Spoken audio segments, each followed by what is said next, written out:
তো সেই স্থান, সেই জায়গা, সেই হাট আর সেই মরুভূমি, তা আমরা সেই মরুভূমিতে আবার চলে এসেছি। রেগুলার আমরা শনিবার হাটে আমরা আসতে থাকি। তা আমরা আজকেও চলে এসেছি। আজকেও তোমাদেরকে আমি প্রত্যেক হাটে আপডেট চেষ্টা করবো দেওয়ার, কী পরিবর্তন হচ্ছে। তবে আবার চলে এসেছি সেই একই পরিস্থিতি, সেই একই মরুভূমি, সেই একই জায়গায়, সেই একই। তাই এখানে আমার একটা বন্ধু পাওয়া গেছে।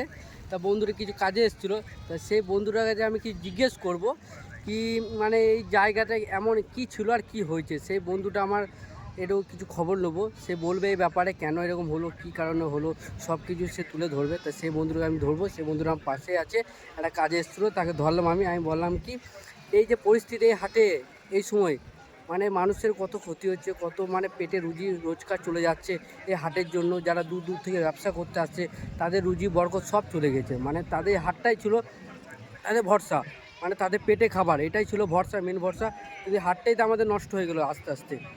সেই বন্ধুর কাছে আমি কি জিজ্ঞেস করব কি আমাদের এই হাটটা চলে যাওয়ার পরে কী ক্ষতি হয়েছে, কেন এরকম হলো, মানে পরবর্তীতে ভালো হবে কি না, সেই দাদাকে আমি ধরবো। তো দাদা আমার পাশে আছে, দেখতে পাচ্ছ। তো দাদাকে আমি জিজ্ঞেস করবো। তো দাদার কাছে তোমরা কিছু শোনো, দাদা কী বলছে শুনতে থাকো।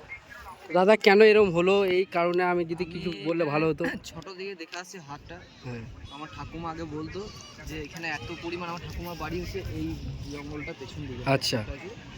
তো বলছে আমাদের ঘরের দরজা পর্যন্ত লোক এসে কেনা বেচা করতো।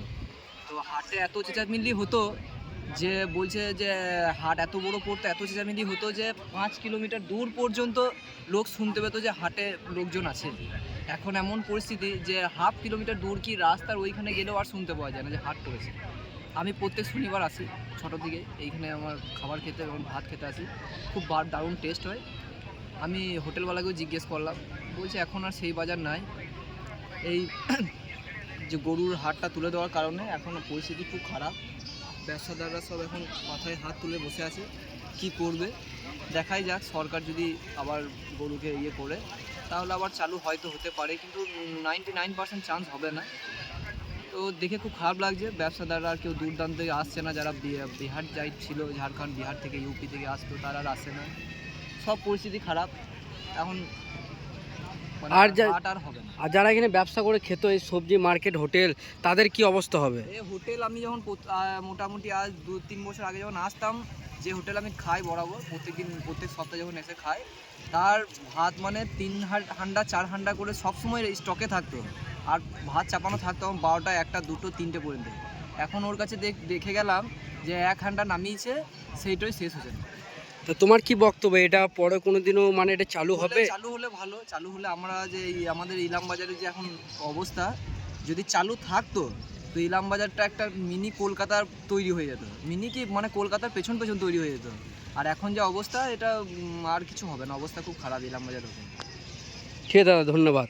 তা দেখতে পেলে বন্ধুটা আমার সব কিছু তোমাদেরকে ভালোভাবে বলে দিল, গুছিয়ে বললো।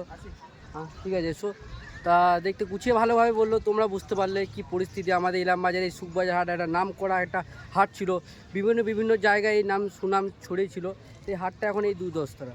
দেখি কি হয়, যদি পরবর্তী যদি ভালো হয় তখন দেখাবো। তো চলো, দেখা হচ্ছে।